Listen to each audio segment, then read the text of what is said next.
arbitral award is under challenge in a court, a voluntary settlement scheme with standardized terms will be introduced. This will be done by offering graded settlement terms depending on pendency level of the dispute. The state support mission of Niti Aayog will be continued for 3 years for our collective efforts towards national priorities. Result-based financing. To better allocate scarce resources for competing development needs, the financing of select schemes will be changed on a pilot basis from input-based to result-based. E-courts. For efficient administration of justice, Phase 3 of e-courts projects Phase 3 of the e-courts project will be launched with an outlay of 7,000 crores. Fintech services in India have been facilitated by our digital public infrastructure, including Aadhaar, PM Jan Dhan Yojana, Video, KYC, India Stack, and UPI.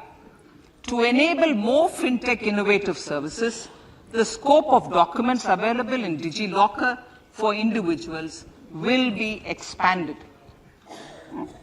An entity DigiLocker will be set up for the use by MSMEs, large businesses, and also charitable trusts. This will be towards storing and sharing documents online securely whenever needed with various authorities, regulators, banks, and other business entities. 5G services. 100 labs for developing applications using 5G services will be set up in engineering institutions.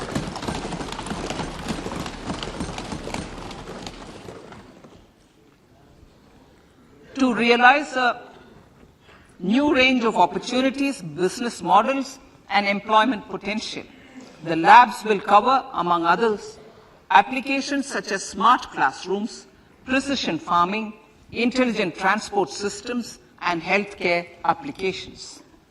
Lab-grown diamonds. Lab-grown diamonds is a technology and innovation-driven emerging sector with high employment potential.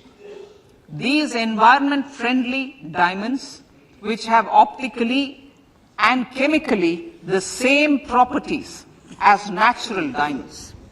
To encourage indigenous production of LGD, lab-grown diamond seeds and machines, and to reduce import dependency, a research and development grant will be provided to one of the IITs for 5 years.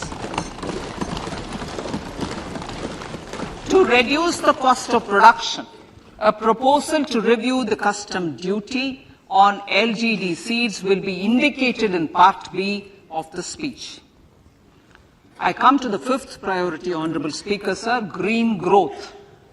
Honorable Prime Minister has given a vision for life or lifestyle for environment to spur a movement of environmentally conscious lifestyle. India is moving forward firmly for the Panchamrit, the net zero carbon emission by 2070 to usher in green industrial and economic transition. This budget builds on our focus on green growth. The recently launched National Green Hydrogen Mission, with an outlay of 19,700 crores, will facilitate transition of the economy to low carbon intensity, reduce dependence on fossil fuel imports, and make the country assume technology and market leadership in this sunrise sector. Our target is to reach an annual production of 5 MMT by 2030. Energy transition. This budget provides for 35,000 crores for priority capital investment towards energy transition and net zero objectives and energy security by Ministry of Petroleum and Natural Gas. To steer the economy on sustainable development path, battery energy storage systems with capacity of 4,000 MWH will be supported with viability gap funding. A detailed framework for pumped storage projects will also be formulated. Renewable energy evacuation.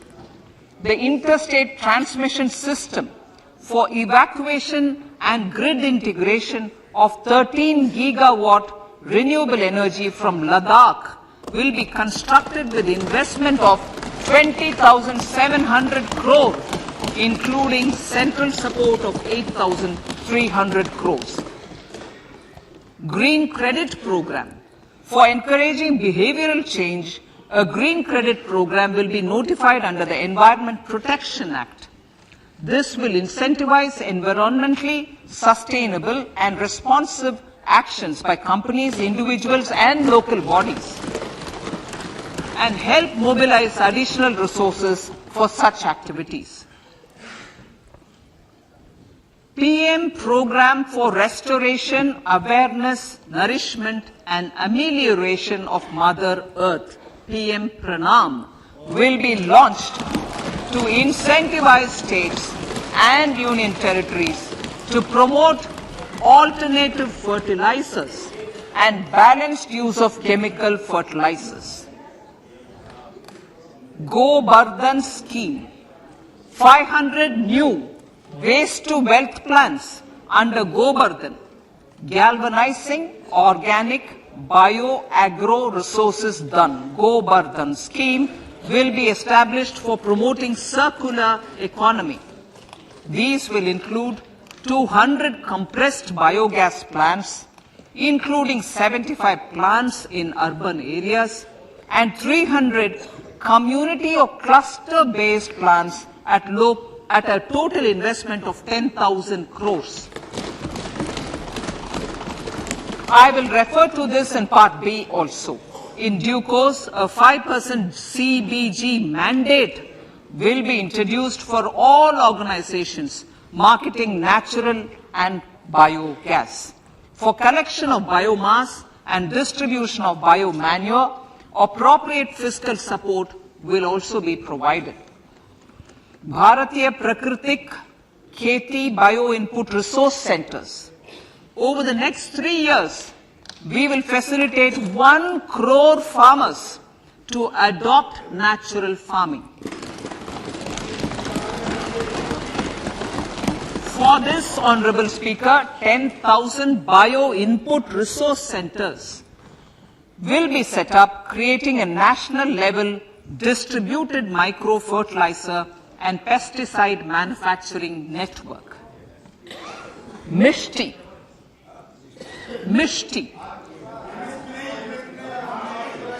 Building on India's success in afforestation, mangrove initiative for shoreline habitats and tangible incomes, Mishti, will be taken up for mangrove plantation along the coastline and on salt pan lands wherever feasible through convergence between Manrega, Campa, Fund and other sources.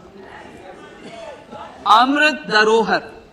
Wetlands are vital ecosystems which sustain biological diversity.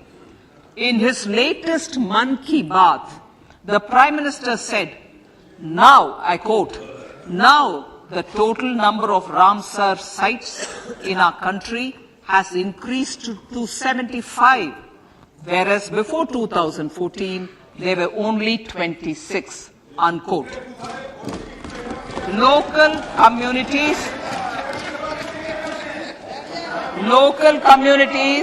have always been at the forefront of conservation efforts. The government will promote their unique conservation values through Amrit Dharohar, a scheme that will be implemented over the next 3 years to encourage optimal use of wetlands and enhance biodiversity, carbon stock, ecotourism opportunities, and income generation for local communities.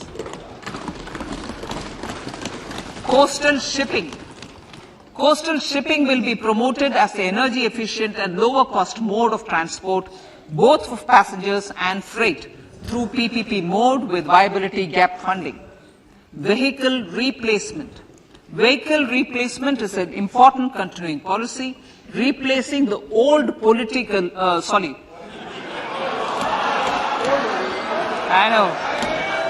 replacing, absolutely, thank you.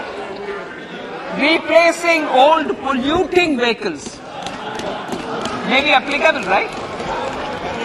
Replacing old polluting vehicles is an important part of greening our economy.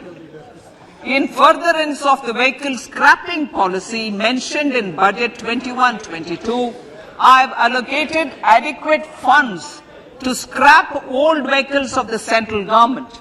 States will also be supported in replacing old vehicles and old state ambulances. Honorable Speaker, sir, I move to priority 6, youth power.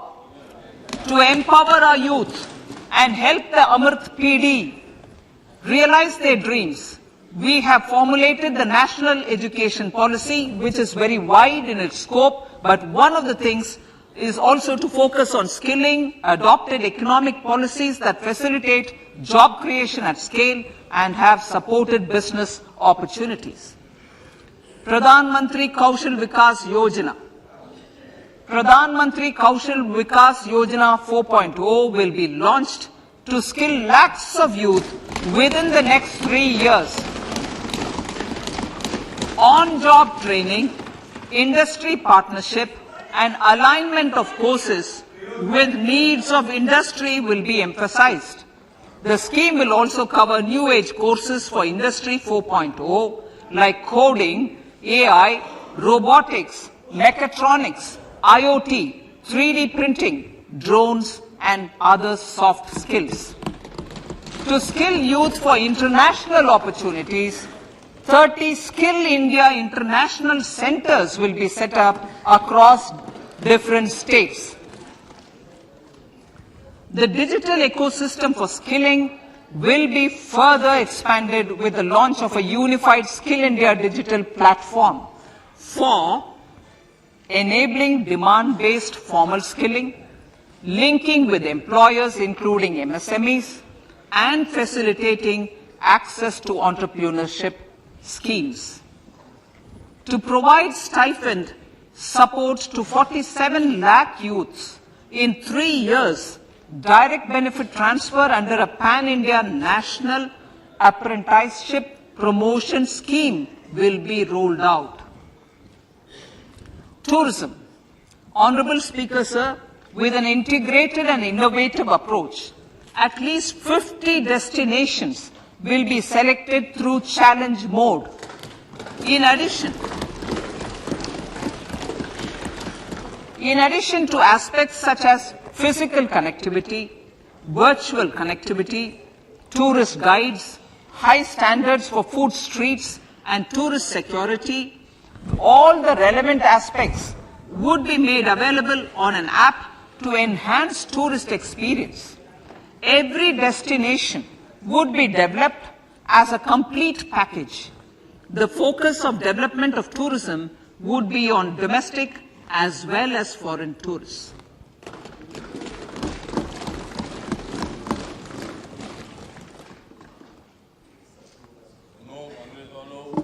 Sector-specific skilling and entrepreneurship development will be dovetailed to achieve the objectives of Dekho Apna Desh initiative. This was launched as an appeal by the Honorable Prime Minister to the middle class to prefer domestic tourism over international tourism. The integrated development of theme-based tourist circuits, the Swadesh Darshan scheme, was also launched. Under the Vibrant Villages program, tourism infrastructure and amenities will be facilitated in border villages. Unity Mall. States will be encouraged to set up a Unity Mall in their state capital or most prominent tourism center or the financial capital for promotion and sale of their one district, one product and GI products and other handicraft products, and for providing space for such products of all other states as well. Sir, priority number 7, financial sector. Our reforms in the financial sector and innovative use of technology have led to financial inclusion at scale, better and faster service delivery, ease of access to credit, and participation in financial markets. This budget proposes to further these measures. Credit guarantee for MSMEs. Last year, I proposed revamping of the credit guarantee scheme for the MSMEs. I am happy to announce that the revamped scheme will take effect from 1st April 2023 through infusion of 9,000 crores in the corpus. This will enable additional collateral-free guaranteed credit of 2 lakh crores of rupees. Further, the cost of credit will be reduced by about 1%. A national financial information registry will be set up to serve as a central repository of financial and ancillary information. This will facilitate efficient flow of credit, promote financial inclusion, and foster financial stability.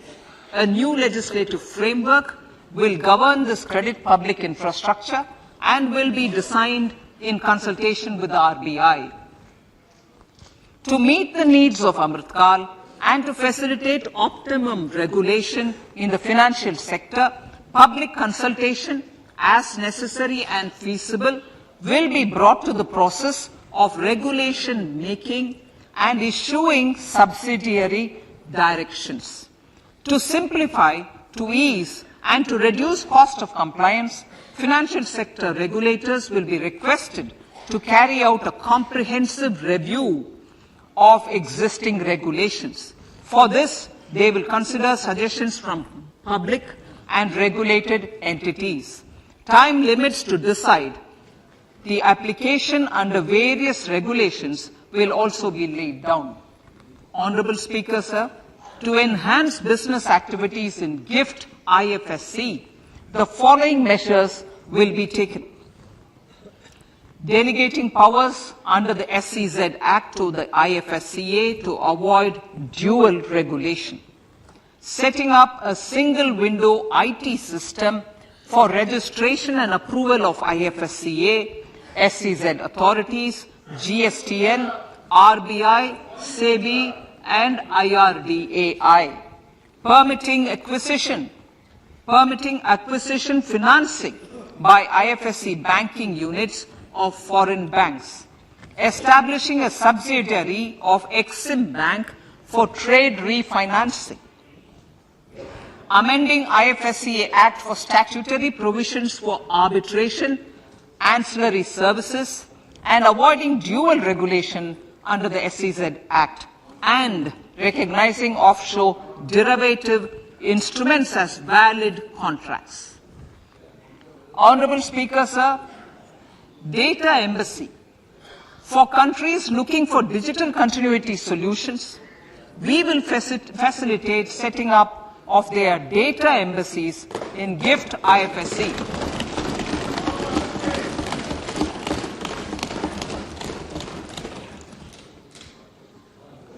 Improving governance and investor protection in banking sector. To improve bank governance and enhance investors' protection, certain amendments to the Banking Regulation Act, the Banking Companies Act, and the Reserve Bank of India Act are being proposed. Capacity building in securities market. Honorable Speaker, sir, to build capacity of functionaries and professionals in the securities market, SEBI will be empowered to develop, regulate, maintain, and enforce norms and standards for education in the National Institute of Securities Markets and to recognize award of degrees, diplomas, and certificates. A central processing center will be set up for faster response to companies through centralized handling of various forms filed with field officers under the Companies Act. Reclaiming of shares and dividends. For investors to reclaim unclaimed shares and unpaid dividends from the Investor Education and Protection Fund Authority with ease, from the Investor Education and Protection Fund Authority with ease, an integrated IT portal will be established. Digital payments continue to find wide acceptance. In 2022, they show an increase of 76% in transaction and 91% in value. Fiscal support for this digital public infrastructure will continue in 2023-2024. Azadi ka Amrit Mahotsav, Mahila Samman Bachat Patra. For commemorating Azadi ka Amrit Mahotsav, a one-time new small savings scheme, Mahila Samman Savings Patra or Savings Certificate, Mahila Samman Savings Certificate will be made available for a 2-year period up to March 2025. This will offer deposit facility up to 2 lakh in the name of a woman or girls for a tenor of 2 years at fixed interest rate of 7.5% with partial withdrawal option. Senior citizens. The maximum deposit limit for senior citizens savings scheme will be enhanced from 15 lakh to 30 lakhs of rupees. The maximum deposit limit for monthly income account scheme will be enhanced from 4.5 lakh to 9 lakh for single account